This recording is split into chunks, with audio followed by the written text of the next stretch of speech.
시작하겠습니다. 세상은 바쁘게 돌아가는데 뭘 알아야 바쁘지. 농민 안주용이 쏙쏙 이해하기 쉽게 알려드립니다. 농정 하는데 그게 뭐요? 보이는 라디오 안주용의 뭐요?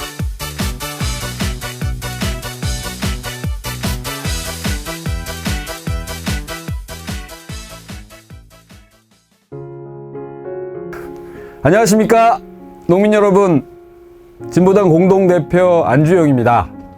오늘은 농민기본법 제정운동에 대해서 첫 번째로 알아보는 시간 갖도록 하겠습니다.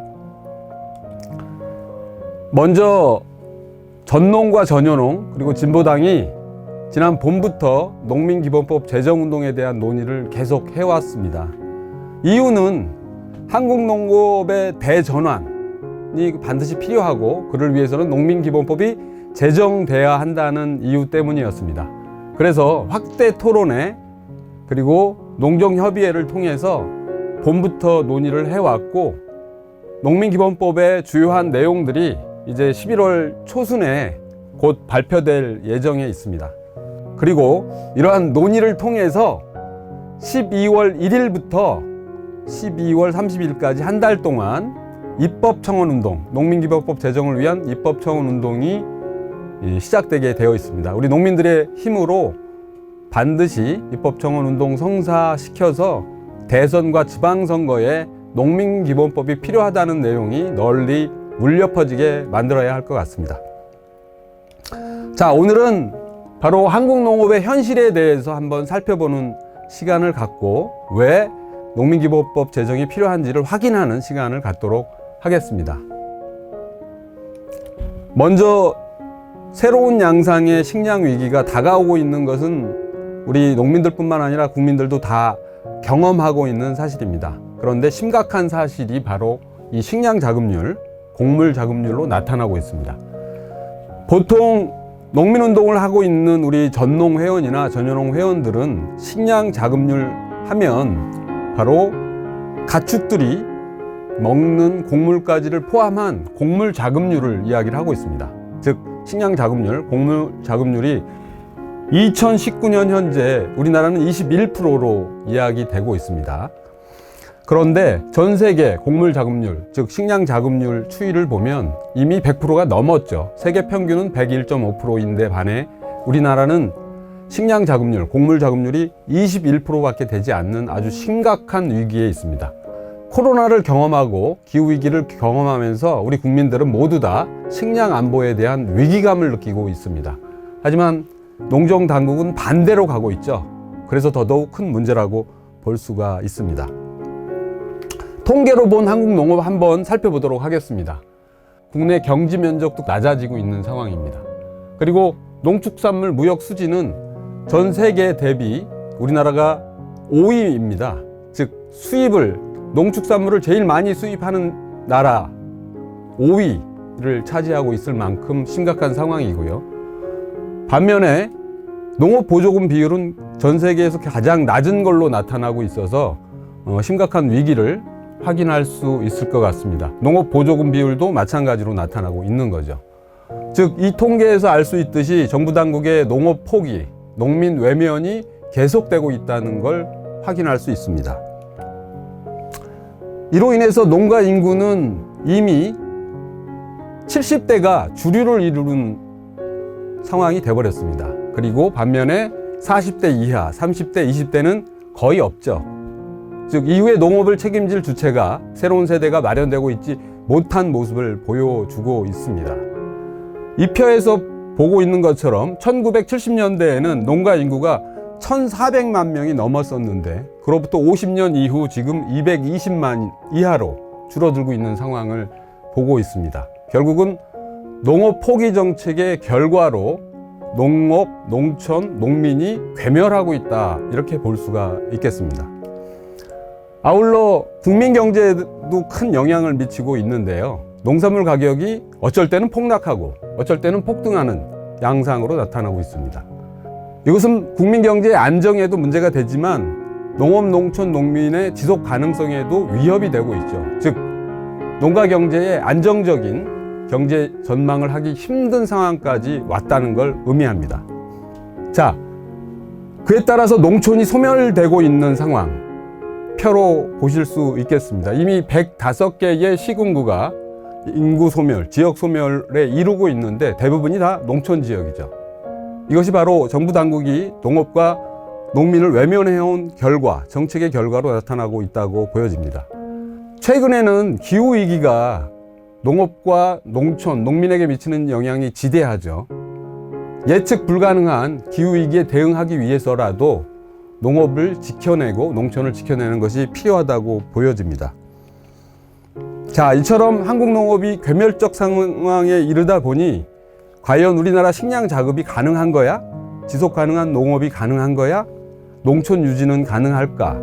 그리고 농민들이 마음 놓고 농사 짓을 수 있는 여건은 만들어질 수 있는가? 이렇게 고민하고 반문할 수밖에 없는 상황에 왔습니다. 왜 그럴까요?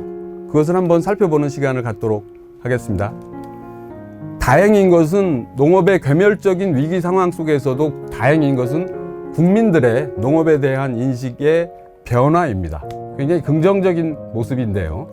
국민 경제에서 농업이 차지하는 중요성에 대해서 국민들은 매우 중요하다고, 농업 농촌의 공익적 기능에 대해서도 67.5%가 매우 중요하다고 인정을 하고 계십니다. 식량 안보에 대해서는 더 많은 국민들이 매우 중요하다고 74.9%가 식량 안보의 중요성을 이야기를 하고 있습니다. 그런데 반면에 농정당국과 정부 당국은 이러한 국민들의 인식과는 정반대로 가고 있습니다. 그래서 문재인 정부에서는 2018년도에 식량 자급률 목표치를 더 낮게 책정해버리는 사태까지 있었죠. 심각한 상황입니다. 그러면 농업의 괴멸적 상황을 이끌어온 원인은 무엇일까요? 또 어떻게 해결해야 될지 우리가 찾아봐야 되는데요. 먼저 수익 개방과 농업 구조 조정이라고 하는 걸 살펴봐야 될 거라고 생각이 됩니다. 김영삼 정부부터 문재인 정부까지 한국 농업의 주류를 이뤄왔던 흐름은 수익 개방, 전면적인 수익 개방과 농업 구조 조정이었습니다. 최근 들어서 수익 개방이라고 하는 것은 쌀까지 개방된 마당에 한국의 농산물 수익 개방은 거의 다 이루어졌습니다.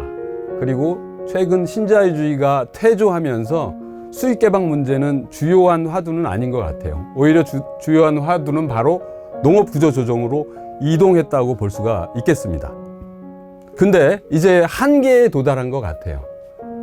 아까 농촌의 괴멸 상황에서 보여줬다시피 1970년대 1,400만 명이 넘었던 농가 인구가 이제 220만 명 밑으로 줄어든 결정적 원인은 바로 농업 구조 조정에 있다고 볼 수 있겠습니다. 현재 정부의 농업 정책을 살펴보면서 어떤 문제가 있는지 확인할 수 있을 텐데요. 문재인 정부의 10대 농정 실패 상황입니다. 제가 구구절절 이야기하지 않아도 우리 전농 회원들이나 전현농 회원들은 익히 다 경험하고 있는 문제인식이라고 볼 수 있을 것 같습니다. 그런데 문재인 정부의 농정의 한계는 한 가지 정책의 잘못에 있는 게 아니라 가장 중요한 것은 바로 농정에 대한 철학도 없고 관심도 없다는 게 더 크다고 볼 수 있습니다. 문재인 정부 초대 농림부 장관과 청와대 농업비서관 그리고 행정관까지 2018년 지방선거 출마한다고 다 나가버렸습니다. 그리고 농정 공백이 6개월간 지속된 그 상황만 보더라도 문재인 정부가 농업에 대한 관심이 없다라고 하는 사실을 확인할 수 있습니다. 그래서 저는 철학의 문제라기보다는 관심이 없다. 아예 농업과 농민, 농촌에 대해서는 아무런 관심도 애정도 없는 게 현 정부의 가장 큰 한계라고 볼 수 있을 것 같습니다. 그에 따라서 27개 농민단체 단체장들의 문재인 정부 농정 평가는 42점입니다. 근데 농정 책임자나 전문가, 기자들의 평점은 더 낮죠. 34.5점에 달하고 있습니다. 그래서 문재인 정부의 농정 공약 평가를 했을 때 F학점에 해당되고 있습니다. 촛불혁명을 통해서 많은 사람들이 사회 대개혁을 이야기했고 농민들도 농정 대개혁을 요구했는데 문재인 정부는 모든 걸 다 외면하고 포기해온 과정이었다고 볼 수 있겠습니다. 이에 따라서 전농을 비롯한 농민의 길이 11월 17일 농정 대전환을 위한 농민 총궐기를 준비하게 된 겁니다. 정부가 못하면 농민들이 나서서 농정 대전환을 이루자라고 하는 게 핵심적인 내용이죠.